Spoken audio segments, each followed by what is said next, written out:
tout le sport d'ici avec Brico-Pro Saint-Bonnet, si pro, si proche. Et Pulsat, images, son, multimédia ménager. Les magasins de proximité. Salut à tous, bienvenue dans Alpoké, excellente année 2014 à tous les fans de hockey sur glace. On va revenir comme chaque semaine sur ce qui s'est passé pour les équipes au Alpine, à commencer par samedi soir ici même à l'Alp Arena. C'était le choc entre Gap et Angers, le résumé en images. Un match comptant pour la 18e journée de Ligue Magnus avec des Gapençais qui recevaient l'un des cadors de cette Ligue Magnus, les Ducs Angevins. Un match qui va débuter par assez rapidement un but Gapençais. On voit déjà rien que sur l'entame du match, on ne s'est pas laissé surprendre par Angers. Et là, juste entre les jambières de Florian Hardy, le goal international tricolore, Juni Virpio, assisté d'un autre Finlandais, Kessi Vasalmi, porte le score à 1-0. Ouverture du score après un peu plus de 3 minutes de jeu à l'Alp Arena. Derrière, Gap va continuer à partir à l'assaut de la cage d'Angers. Et puis tout de suite, un petit peu plus tard, plutôt derrière, Cody Campbell récupère une grosse boulette. On ne s'est pas bien compris entre Guillaume Duquesne et puis le défenseur en infériorité numérique. L'égalisation angevine. Réaction une fois de plus avant la fin du premier tiers des Gapençais avec Radim Valchar, le Tchèque, assisté de Nicolas Arosamala et Milan Tekel. Là, on joue depuis un peu plus de 10 minutes dans le premier tiers. Un premier tiers qui va se terminer sur ce score de 2-1 pour les Gapençais, avec ce geste absolument magnifique là, de Roman Vondracek qui a complètement déshabillé la défensive des Ducs. Et puis on va passer du coup au un deuxième tiers qui sera marqué par un seul but. Il sera signé Marian Gaborit, qu'on ne verra pas là sur ce résumé. Par contre, derrière, les Gapençais qui vont repartir à l'assaut d'un Florian Hardy qui va être impérial sur la fin du match pour stopper les lancers Gapençais qui dominent dans cette rencontre, mais qui, au score, sont toujours tenus en échec, 2 buts partout. Là, c'est Arosamena qui va faire un très bon débordement côté droit, et puis Florian Hardy qui fait l'arrêt une fois de plus.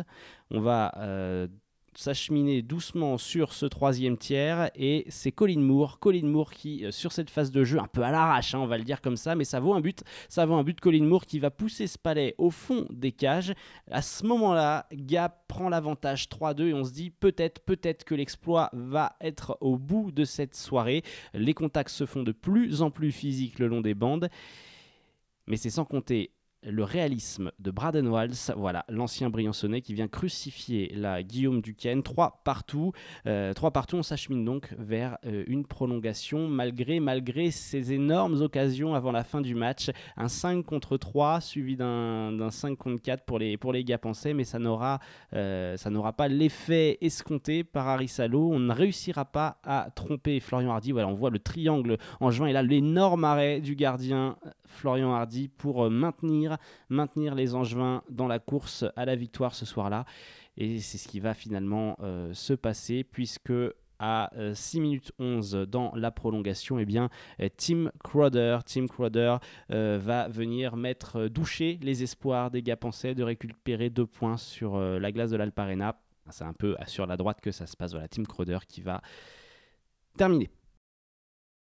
Et voilà donc une défaite au bout du suspense pour les Gapençais. Alors du côté briançonnais, en revanche, le début d'année était très chargé. Il y avait les 80 ans, il y avait ce match face à Brest à domicile sur la glace René Froger. Et puis on verra un peu plus tard également le choc, cette demi-finale de Coupe de France entre Briançon et Rouen. Mais pour le moment, on reste sur la Ligue Magnus.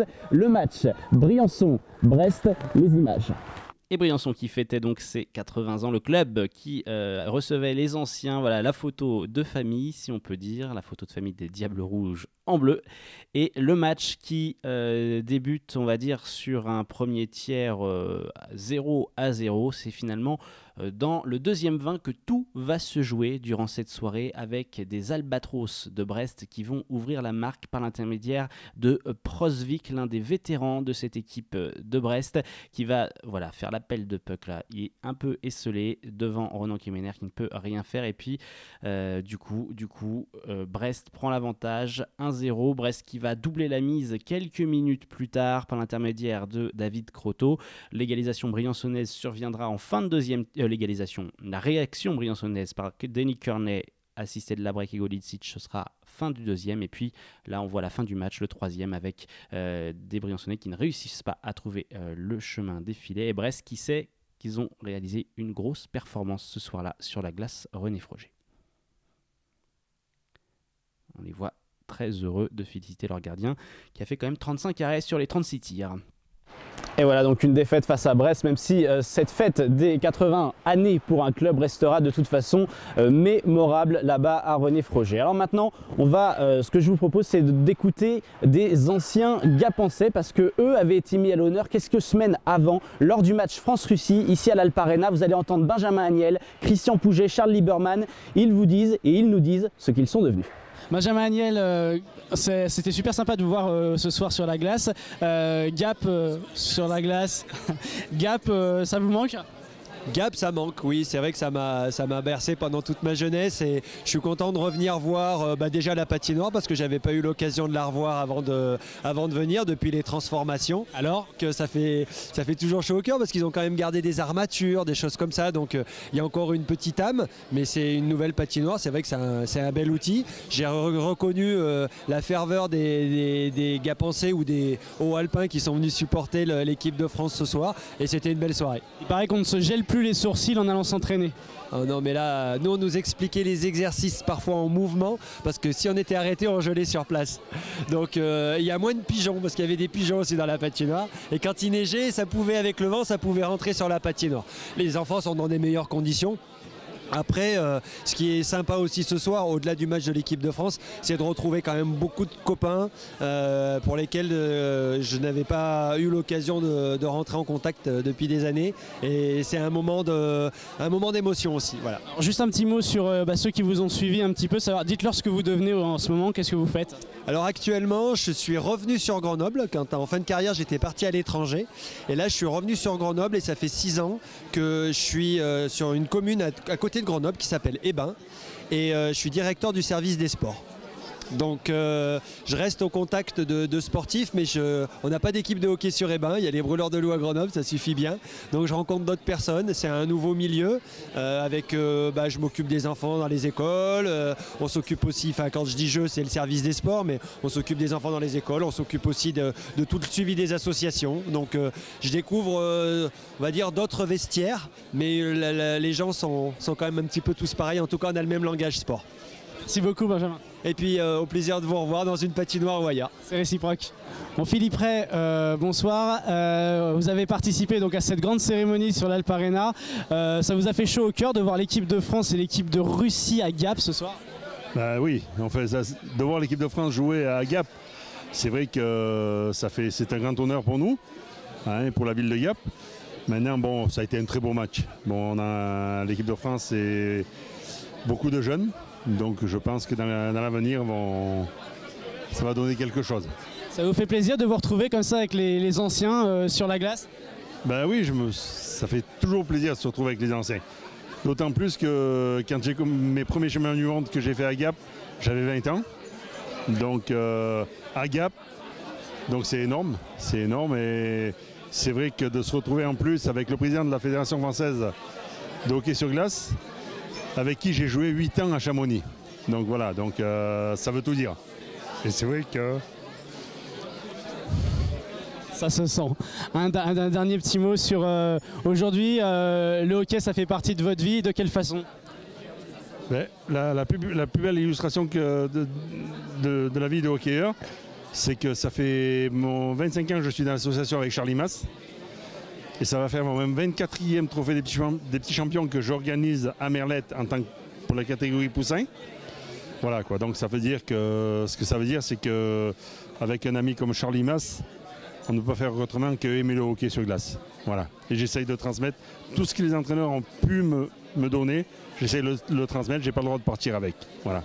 Charlie Lieberman, bonsoir. Bonsoir monsieur. Bon, grosse victoire à l'applaudimètre ce soir sur les anciens pour vous, ça vous fait chaud au cœur ? Oui, ça me fait chaud au cœur, ça fait plaisir, oui, parce que depuis le temps que je m'occupe des gosses, ça va faire bientôt 40 ans.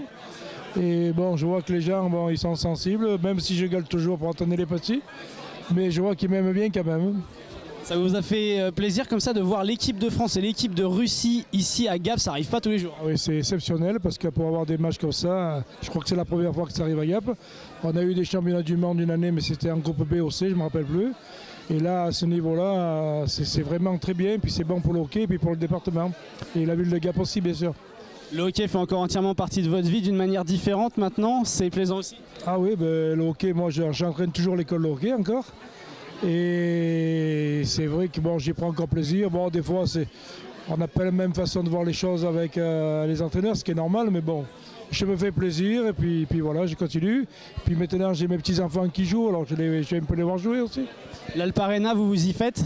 Oui, l'Alparena, c'est très bien. La ville a fait du bon travail. Bon, on en avait bien besoin parce qu'avec les courants d'air qu'on a pris, moi je peux en parler parce que pendant 40 ans, j'ai entraîné là-bas sous la patinoire avec des courants d'air.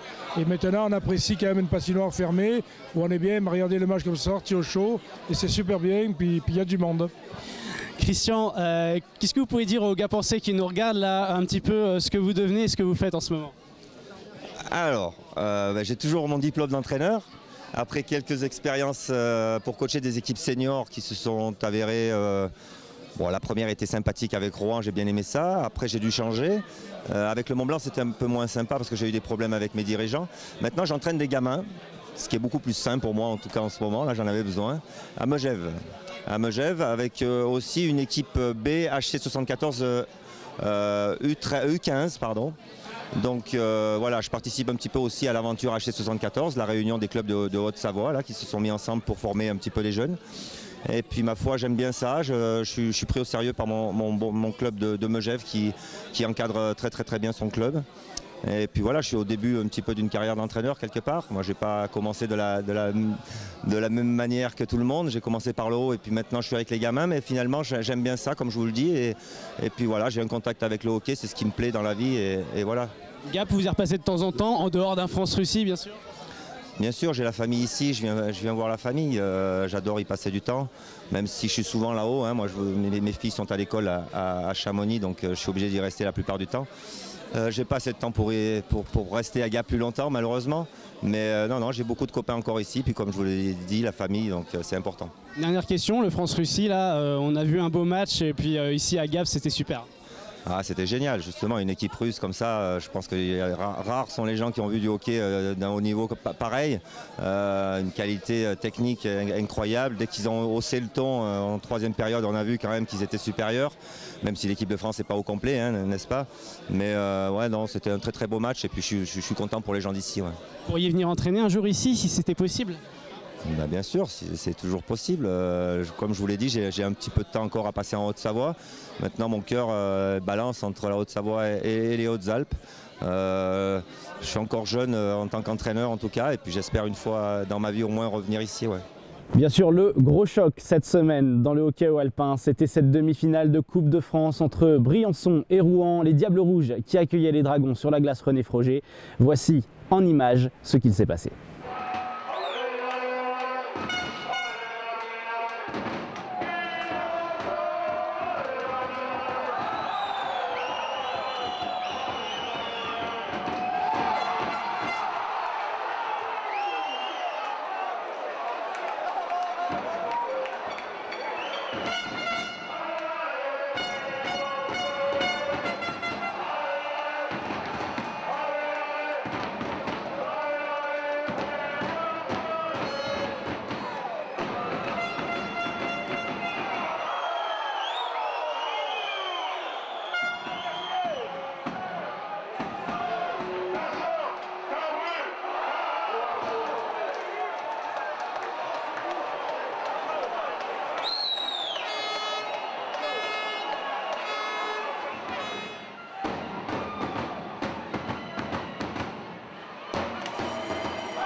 80 ans, c'est pas rien pour un club de hockey sur glace. À Briançon, ils ont été fêtés de très belle manière. Ce que je vous propose, c'est de voir en images, réalisation signée Thierry Kern, ce qu'il s'est passé samedi soir sur la patinoire de Briançon.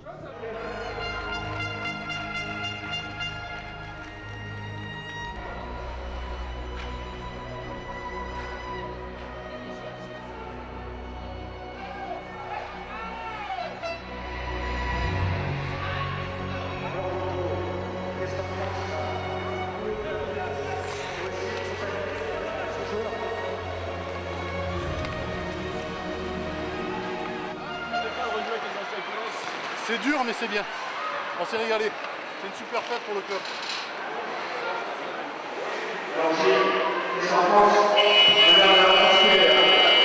C'est un beau événement du coup pour le club du Diable Rouge ce soir. Oui, ce soir c'est une belle fête. On fête les 80 ans du club. On est un des plus vieux clubs de France et on est fiers de ça. Et ce soir on met en avant les anciens joueurs qui ont fait toute l'histoire du club.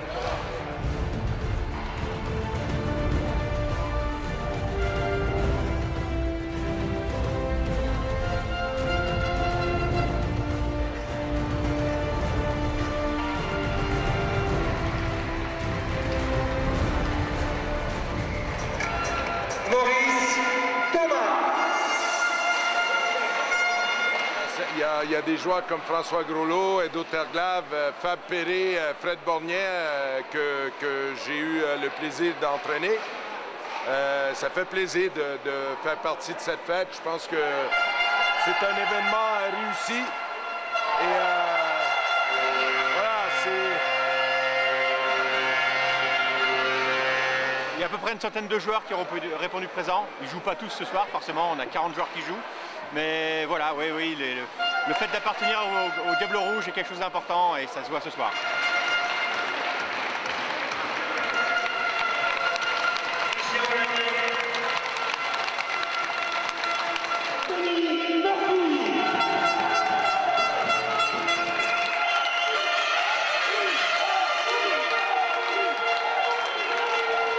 C'est important de penser de temps en temps au passé pour se rendre compte où on est aujourd'hui. Je pense que l'histoire du club est... Voilà, maintenant, dans les 10 dernières années, on a gagné 4 titres sur les 4 dernières saisons. Ça vient couronner aussi une histoire d'un club. Moi, je suis content d'être présent. Voilà, je ne participe pas aux festivités avant le match parce que mon rôle et ce que j'ai dit aux joueurs aujourd'hui, notre rôle à nous, c'est de faire un bon match ce soir et ça, c'est notre rôle à nous pour les 80 ans, quoi. Donc, nous, on est concentrés sur le match contre Brest, mais je suis arrivé exceptionnellement un peu plus tôt pour voir ça.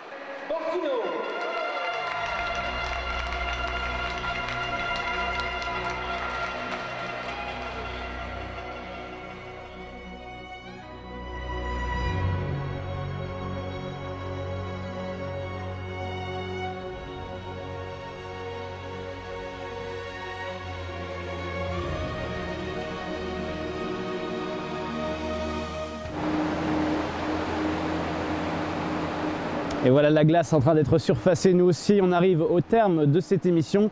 Maintenant, c'est l'heure de faire le point sur les classements, à la fois de la Ligue Magnus, à la fois des meilleurs compteurs, comme chaque semaine. Les voici qui s'affichent. Et le classement de cette Ligue Magnus qui s'affiche avec la première partie du tableau et toujours ce trio de tête composé de Rouen, Briançon et Angers. Il va y avoir une bagarre quand même pour atteindre le carré sur les équipes qui suivent. Et puis on passe à la deuxième partie du classement avec cette fois un carré, on va dire, de fin de classement, toujours constitué de Caen, Morzine, de Brest et de Gap. Les choses évoluent doucement à la fois selon les journées, mais c'est bien entre ces quatre équipes en tout cas que seront sûrement désigner les deux candidats au barrage de relégation. Voilà. Les statistiques des meilleurs compteurs de cette Ligue Magnus avec toujours l'Amiénois Danick Bouchard en tête. Du côté des Hauts-Alpins, on a Denis Kearney qui est toujours dans ce haut du classement, haut de tableau avec Dave Labrec un tout petit peu plus loin. On espère que le retour de Marc-André Bernier permettra également d'améliorer toutes les statistiques des joueurs briançonnais qui figurent pas trop mal dans ce classement. Pour les Gapençais, il y a un petit peu moins d'individualité, c'est un peu plus bas dans le tableau. tableau. Ils ne sont pas encore dans ce classement du top 20. Voilà donc pour les compteurs. Du côté des gardiens, toujours ce duo de tête composé de Ronan Kemener et de Fabrice Lenry. Le gardien de Briançon contre le gardien de Rouen. Remarquez, c'est pas surprenant vu le début de saison de ces deux équipes, même s'il y a Antoine Bonvalo, vous le voyez, et Gabriel Girard qui s'intercalent, mais il y a quand même moins de matchs joués pour les deux backups à la fois de Grenoble et de Rouen. Donc Ronan Kemener toujours quand même très très solide cette saison, le portier briançonnais. Le calendrier à venir de cette Ligue Magnus avec pour les Gapençais, le prochain rendez-vous c'est samedi sur la glace des Gothiques d'Amiens, déplacement périlleux pour les Rapaces, et puis du côté de Briançon, on attendra un petit peu plus longtemps avant de rechausser les patins sur la Ligue Magnus, ce sera à domicile contre les Chamois de Chamonix mardi soir. Allez, merci de nous avoir suivis pour cet Alpoquet, à la semaine prochaine pour une nouvelle émission, excellente journée, bye bye. Tout le sport d'ici avec Brico-Pro Saint-Bonnet, si pro, si proche. Et Pulsat, images, son, multimédia ménager. Les magasins de proximité.